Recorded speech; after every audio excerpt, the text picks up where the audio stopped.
Ma'asyiral muslimin, jamaah Jumat yang dimuliakan Allah Subhanahu wa taala. Kemuliaan seseorang itu ketika terangkai antara ruh dan juga jasad. Karena ketika jasad itu mengandung ruh, maka kita bisa lihat ketika mereka hidup di permukaan bumi, sebagian mereka menggunakan pakaian dengan berbagai macam corak, kendaraan dengan berbagai macam merek, tinggal di rumah megah mewah dan mahal harganya. Tapi ketika ruh itu dicabut dari jasadnya, maka jasad itu akan masuk di bawah tanah dan tidak ada kemuliaan sama sekali. Makanya siapapun yang meninggal, apakah orang kaya, orang miskin, pemimpin ataupun rakyat, tetap saja pakaian mereka sama, putih, murah, dan akan dimakan cacing tanah. Ma'asyiral muslimin yang dimuliakan Allah Subhanahu wa taala. Dalam sebuah hadis disebutkan dari hadis Bara bin Azib radhiyallahu an, ketika Nabi sallallahu alaihi wasallam menunggu di mana sebagian para sahabat sedang menggali kuburan dan sedang dibuatkan lahat, disitulah Nabi sallallahu alaihi wasallam memberikan ceramah kepada para sahabat sambil menunggu kuburan itu digali. Kemudian Nabi sallallahu alaihi wasallam bercerita tentang bagaimana ruhnya seorang mukmin dan ruhnya seorang kafir apabila dicabut Allah Subhanahu wa taala lewat malakul maut. Kata Nabi sallallahu alaihi wasallam, apabila ruh itu dicabut, tabi'ahul basar, maka pandangan akan mengikutinya. Makanya setiap orang yang mati pasti melotot. Disitulah disunnahkan untuk diusap dan ditutup supaya tidak menakutkan orang lain. Dan ruh dicabut itu dari mulut seseorang. Kata Nabi sallallahu alaihi wasallam, apabila ruh itu seorang mukmin, maka ruh itu akan dicabut dimulai daripada ujung-ujung jari tangan dan kaki, kemudian pelan-pelan naik sampai ke tenggorokan. Dari situlah kemudian ruh keluar daripada lisannya.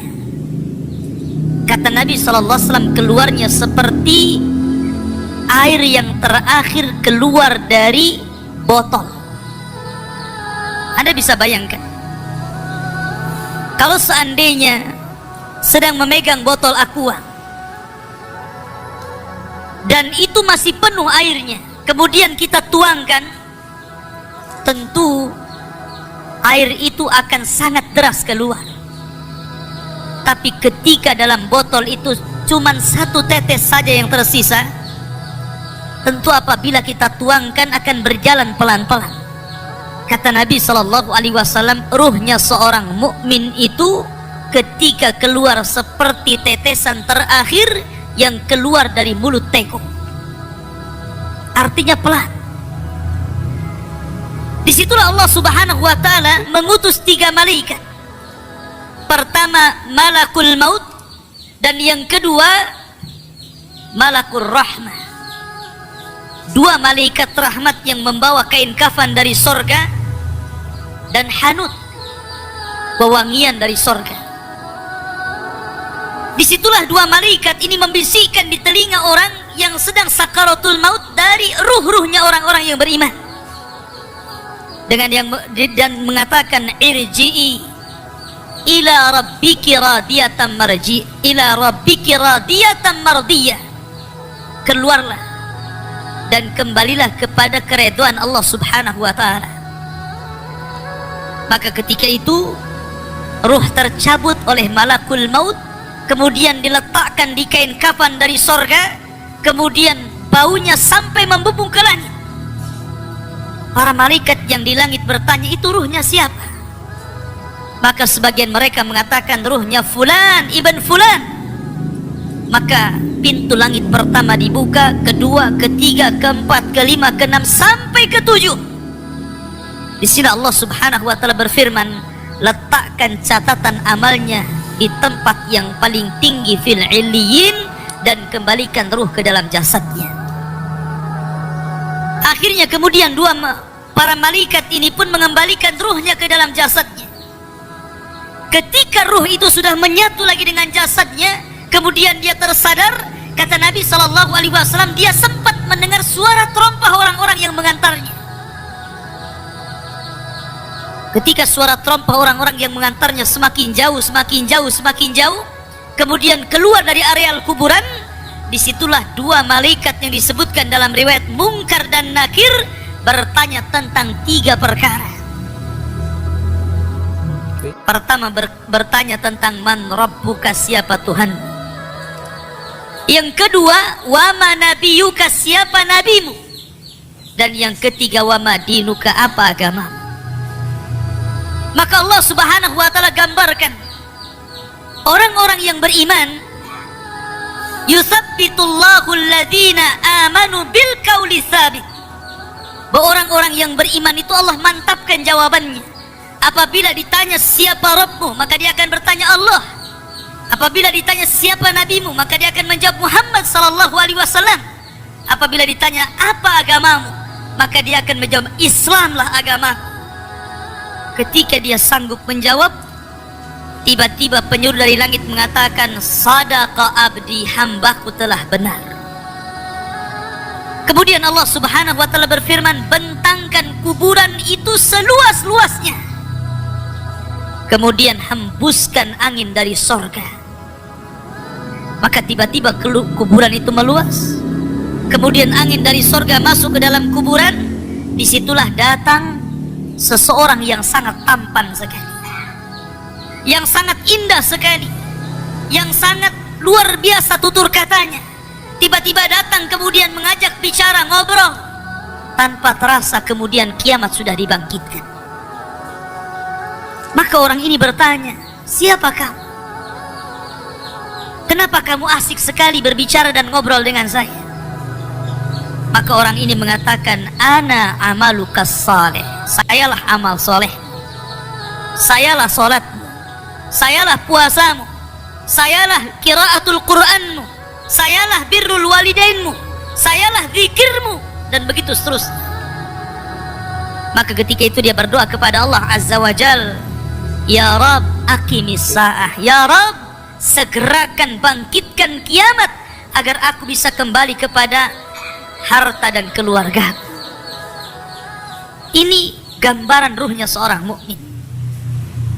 Tapi gambaran ruhnya orang kafir berbeda tentunya dengan ruhnya orang mukmin. Kata Nabi SAW, ruhnya orang kafir itu dicabut seperti seseorang menancapkan pisau seperti cerulit ke dalam kambing wol, kemudian bulunya disiram oleh air.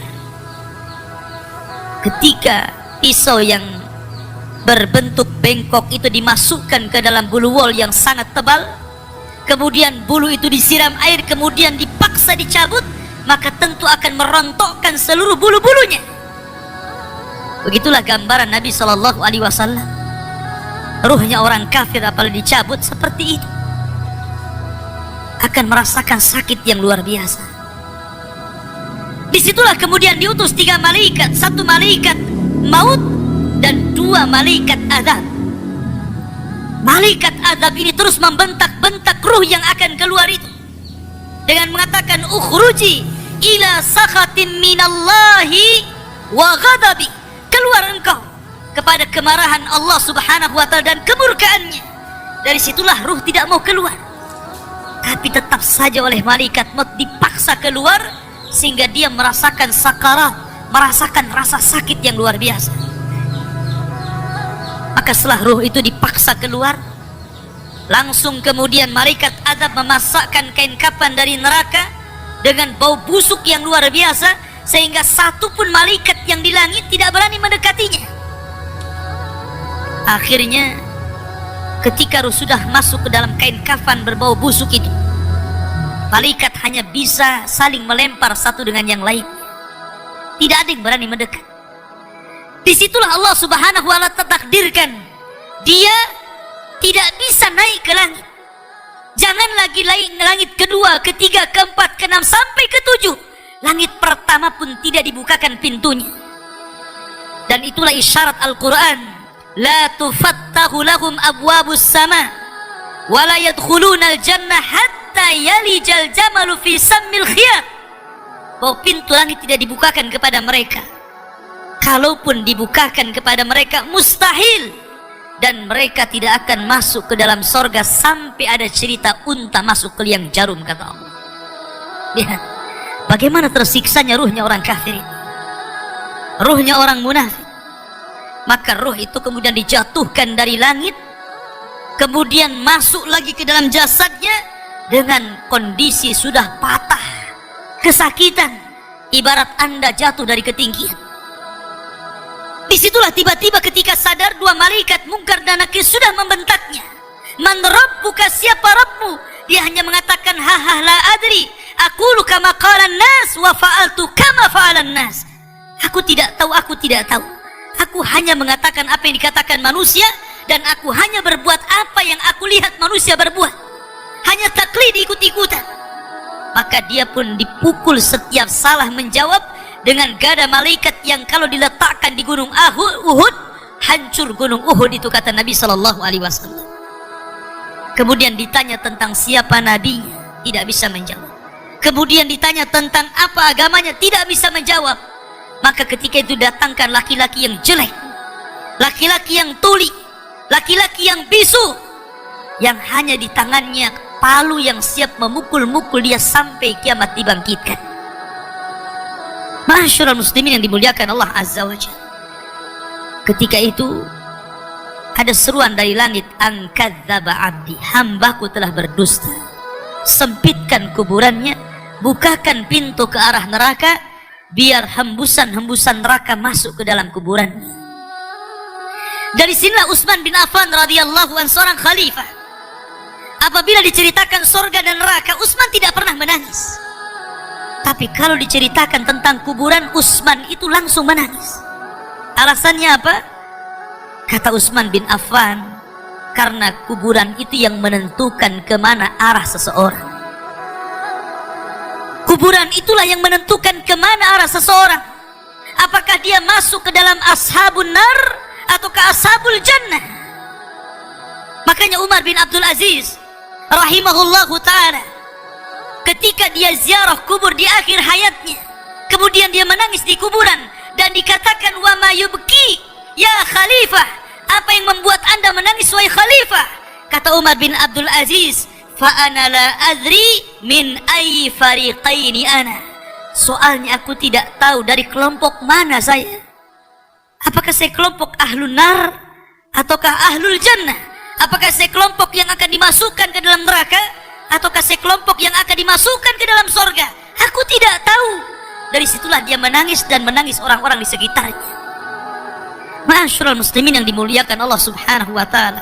Oleh karena itulah ada satu tugas untuk mengingatkan kita kepada fitnah kubur yang berujung kepada azab kubur ataupun nikmat kubur.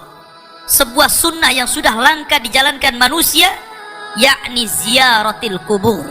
Kata Nabi SAW, kuntu nahaitukum ang ziyaratil kubur fazuruha fa innaha tudzakirukumul akhirah. Dulu aku larang kalian ziarah kubur, tapi sekarang ziarahlah kalian ke kuburan-kuburan kaum muslimin, karena itu hanya bisa mengingatkan kita kepada kematian dan hari akhir.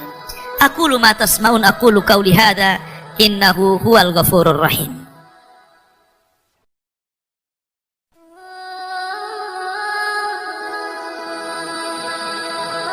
Bihamdillahi wassalatu wassalamu ala rasulillah wa ala alihi wa sahbihi wa mawalah, wa la hawla wa la quwata illa billahi wa ba'du. Kehidupan dalam kuburan jauh lebih panjang dibandingkan kehidupan di dunia.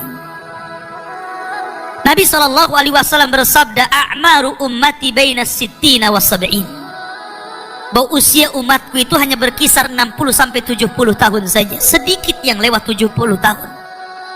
Kalaupun ada usia yang sampai 100 tahun itu sedikit sekali.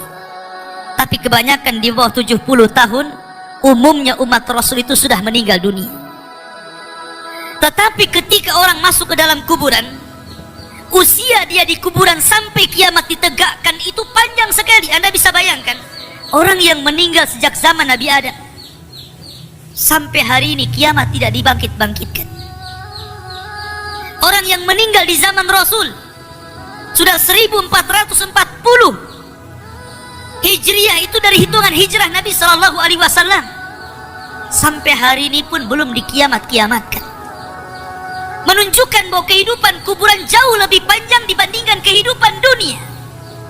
Dari sinilah maka wajar seorang mukmin harus takut dengan kehidupan kuburan. Ma'asyiral muslimin yang dimuliakan Allah Azza wa Jalla. Tetapi para ulama mengatakan, apakah orang yang mendapatkan adab kubur itu munqati atau mustamir, terus menerus ataukah terputus? Kata para ulama, adab kubur itu hanya terputus dengan tiupan sangkakala Israfil. Maka ketika alamat-alamat kiamat besar, munculnya Dajjal, kemudian Dajjal dibunuh oleh Isa bin Maryam, kemudian setelah itu muncul Ya'juj dan Ma'juj. Ya'juj dan Ma'juj tidak bisa diperangi dan dibunuh kecuali diadab oleh Allah Subhanahu wa ta'ala dengan dikirimkan ulat-ulat, itulah yang membunuh mereka. Kemudian Nabi Isa bersabda, berdoa kepada Allah agar bumi dibersihkan dari mereka, karena jumlah mereka banyak, 1:990 dari mereka dan 1 dari kita, sehingga setiap dijengkal bangkai mereka ada bangkai di sampingnya, dan begitu seterusnya, seolah-olah bumi itu hanya penuh dengan bangkai Ya'juj dan Ma'juj. Sehingga Allah kirim burung-burung sebesar unta, kemudian dilempar entah kemana. Baru setelah itu Isa hidup beberapa tahun. Disitulah kehidupan yang paling indah, karena bumi dimunculkan barakahnya, sampai-sampai orang yang menanam sesuatu di tanah kering pun tumbuh dan subur. Baru setelah Isa bin Maryam meninggal dunia, kemudian manusia mulai menjauh dari agamanya. Setelah mereka jauh dari agamanya, diangkatlah Al-Quran, sehingga tidak ada satupun tulisan di dunia, sehingga orang yang hendak membacanya kosong Al-Qurannya. Orang hendak mengeluarkan dari hafalannya, lupa hafalannya. Ketika itu manusia mulai terpecah menjadi dua, antara mukmin dan kafir. Di saat itulah, ketika mereka tertidur di malam hari, kemudian bangun di pagi hari, matahari tidak muncul. Ditunggu sampai duhur, matahari tidak muncul. Ditunggu sampai asar, matahari tidak muncul. Harusnya matahari terbenam, tiba-tiba matahari justru terbit dari arah barat. Kejadian matahari terbit dari arah barat itu cuma 1 kali saja, 1 hari. Baru 2 hari setelahnya muncul binatang dari perut bumi dan bicara. Kerjanya hanya menstempel orang mukmin dan kafir. Maka ketika itu Allah Subhanahu wa ta'ala mengirim angin yang sangat dingin, membunuh orang-orang yang beriman dan membiarkan orang-orang fasik dan munafik, membiarkan orang-orang munafik dan orang-orang kafir, sehingga orang tidak malu maksiat di tengah jalan. Disitulah Allah Subhanahu wa ta'ala kirimkan api berasal dari Aden Yaman. Api ini tidak membakar manusia, tetapi menggiring sampai ke negeri Syam. Disinilah Nabi SAW bersabda, la taqumu sa'ah illa ala syiraril khalqi. Tidak mungkin tegak hari kiamat kecuali tegak di atas manusia yang paling buruk. Ketika itulah Nabi SAW menceritakan bahwa Allah Subhanahu wa ta'ala memerintahkan kepada Israfil untuk meniup sangkakala yang pertama. Disinilah adab kubur terputus, karena ketika itu seluruh orang mati, baik orang yang ada di atas bumi atau yang ada di bawah bumi, baik kalangan jin, baik malaikat, kecuali makhluk-makhluk yang Allah kehendaki saja, semua hancur. Dan Abu Hurairah radhiyallahu anhu menceritakan kehancuran bumi setelah tiupan sangkakala itu adalah 40. Bisa 40 hari, bisa 40 bulan, bisa 40 tahun. Yang jelas Allah hancurkan bumi ini. Allah luapkan lautan ke daratan. Allah jatuhkan bintang. Allah hancurkan gunung sehingga seperti kapas yang dihempas angin. Itulah yang disebut dengan kehancuran alam atau hari kiamat. Baru setelah kemudian bumi tidak bulat lagi, tapi bumi terhampar. Allah ganti bumi yang kita pijak dengan bumi yang baru. Itulah yang disebut dengan padang mahsyar. Maka disitulah Allah subhanahu wa ta'ala memerintahkan Israfil untuk meniup sangkakala kebangkitan. Yang kedua kalinya Israfil pun kemudian meniup sangkakala. Maka dari situlah manusia keluar dari perut bumi. Wa akhrajatil ardu athqalaha. Allah keluarkan beban-beban beratnya. Disitulah orang-orang yang beriman, ketika mereka muncul dari kuburan, maka mereka akan berkumpul dengan keluarganya. Allah mengatakan, alladzina amanu wattaba'athum dzurriyyatuhum biimanin alhaqna bihim dzurriyyatuhum. Orang-orang yang beriman, kemudian keimanan diikuti oleh keluarganya, oleh istrinya, oleh suaminya, oleh bapaknya, oleh anak-anaknya, oleh cucu-cucunya. Maka ketika mereka dibangkitkan dari kuburan, mereka langsung berkumpul menjadi satu keluarga. Dan itu sebuah ketenangan. Tapi orang-orang di luar daripada beriman, mereka keluar dari perut bumi seperti dua binatang. Pertama Allah contohkan dengan laron yang berterbangan. Anda bisa melihat laron apabila berjalan atau berterbang di atas lampu atau di sekitar lampu. Lihat bagaimana cara terbangnya. Mereka akan saling tubruk dengan kawan-kawannya. Karena pada hari itu anak lari dari orang tuanya, suami lari dari istrinya, orang tua lari dari anaknya. Terkadang mereka bertubruk satu dengan yang lain. Yang kedua seperti belalang kal jaradil muntashir.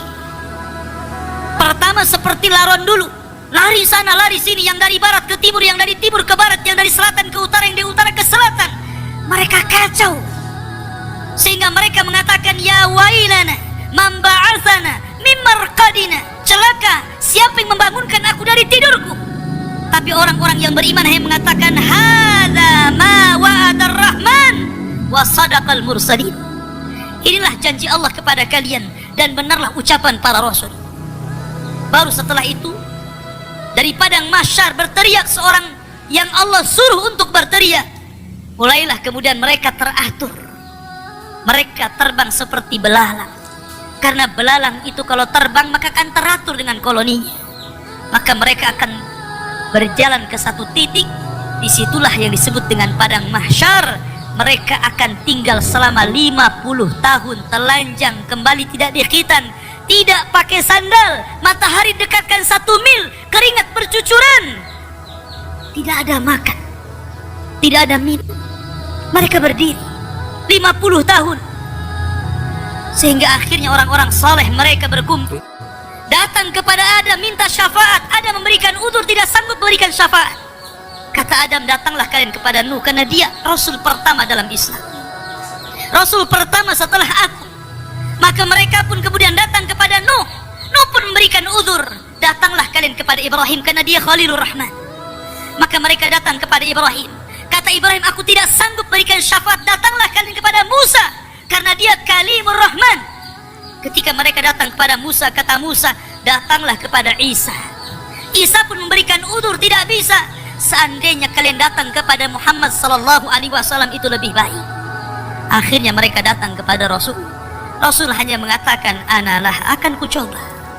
Maka Nabi sallallahu alaihi wasallam menghadap Allah, kemudian sujud di bawah arasy, sampai akhirnya Allah datang dan mengatakan, irfa ra'saka ya Muhammad, sal tu'ta wasma yusma wakul yusma washfa tushaffa.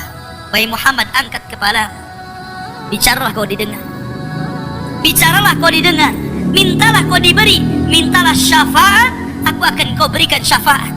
Maka dari situlah Nabi sallallahu alaihi wasallam meminta 7 syafaat. Salah satunya, ya Allah, selamatkan orang-orang yang mengucapkan kalimat la ilaha illallah. Selamatkan orang yang mengucapkan kalimat la ilaha illallah. Walaupun mereka sudah gosong, sudah menjadi abu di neraka, tapi mereka tetap bisa keluar dari neraka dengan kalimat itu. Masyarul muslimin yang dimuliakan Allah, baru manusia kemudian berkelompok-kelompok ketika itu. Inilah yang disebut dengan al-iman bil yaumil akhir, keimanan kita dengan hari akhir. Maka kita berdoa kepada Allah subhanahu wa ta'ala, mudah-mudahan Allah subhanahu wa ta'ala menyelamatkan kita dari fitnah kubur. Oleh karena itulah maka ada amalan-amalan disebutkan para ulama. Salah satunya berdoa dalam sholat. Ketika tasyahud akhir, sebelum salam, kita disuruh untuk berdoa dan berlindung dari 4 perkara. Salah satunya dari fitnah kubur. Karena fitnah kubur inilah yang menentukan apakah Anda masuk azab kubur ataukah masuk nikmat kubur. Fitnah itu artinya pertanyaan 2 malaikat. Dan pertanyaan itu jawabannya bukan karena hafalan. Anda di dunia ditanya siapa Tuhan Anda, pasti Anda mengatakan Allah. Siapa Nabi Anda, pasti akan mengatakan Muhammad Nabi saya. Apa agama Anda, pasti menjawab Islam. Tapi jawaban di kuburan bukan hafalan, tapi jawaban itu adalah amalan yang membimbing kita. Yang mampu menjawab itu amalannya. Sholat kita yang mampu menjawab, puasa kita, baca Quran kita, zakat kita, birrul walidain kita, itulah yang akan menjawab. Karena hanya orang-orang yang beriman yang mantap jawabannya. Tapi orang munafik sekalipun sangat hafal di dunia, belum tentu dia sanggup mengucapkannya, sama seperti mengucapkan kalimat la ilaha illallah detik-detik sakaratul maut. Kita lihat, mengucapkan kalimat la ilaha illallah itu mudah, tapi bagi orang-orang yang sedang sakaratul maut, kalimat itu susah diucapkan. Walaupun hanya itu saja kalimat yang sanggup diucapkan oleh orang yang sedang sakaratul maut, tetapi belum tentu orang bisa mengucapkannya, karena bukan hafalan. Yang mengucapkan kalimat itu bukan hafalan, tetapi amalan dia. Makanya para ulama mengatakan salah satu alamat husnul khatimah ketika dia bisa mengucapkan kalimat itu, karena Nabi SAW mencontohkan ketika detik-detik sakaratul maut, Nabi SAW mengatakan la ilaha illallah wa innal mauta la sakarat. La ilaha illallah, sesungguhnya kematian itu sangat menyakitkan.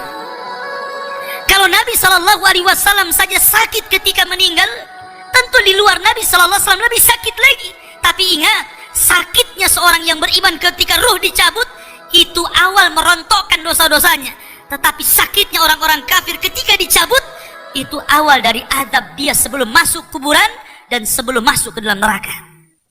Ma'asyiral muslimin, oleh karena itulah maka jadikan dunia ini senjata, dan senjata yang paling baik adalah doa.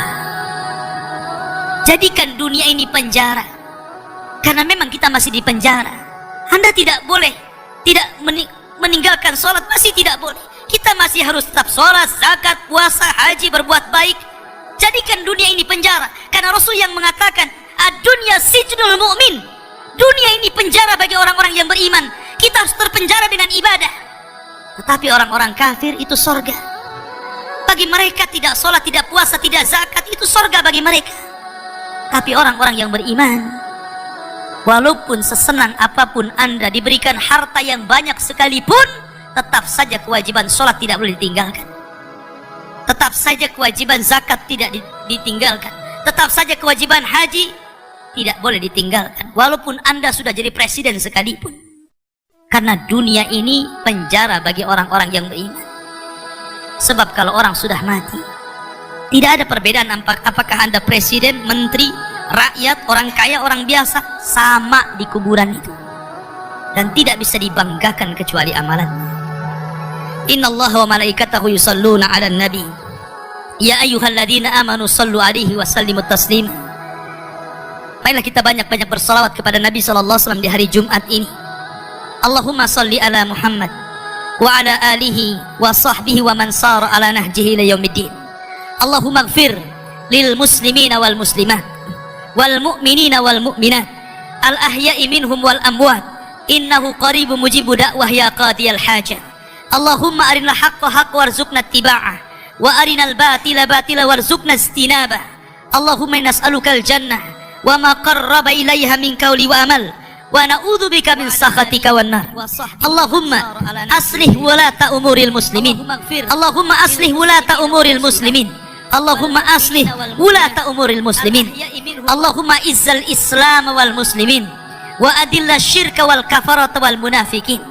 Allahumma nas'aluka khaira ajilih wa ajilih ma alimna minhu wa ma lam na'lam. Rabbana la tuzigh qulubana ba'da idh hadaitana wa hab lana min ladunka rahmatan innaka antal wahhab. Rabbana hab lana min azwajina wa dzurriyyatina qurrata ayun waj'alna lil muttaqina imama waj'alna lil muttaqina imama waj'alna lil muttaqina imama. Rabbana atina fid dunya hasanah wa fil akhirati hasanah wa qina adzabannar. Wa sallallahu ala nabiyyina Muhammad walhamdulillahi rabbil alamin. Ibadallah, innallaha ya'muru bil ahdi wal ihsan wa ita'i dzil qurba wa yanha 'anil fahsya'i wal munkar.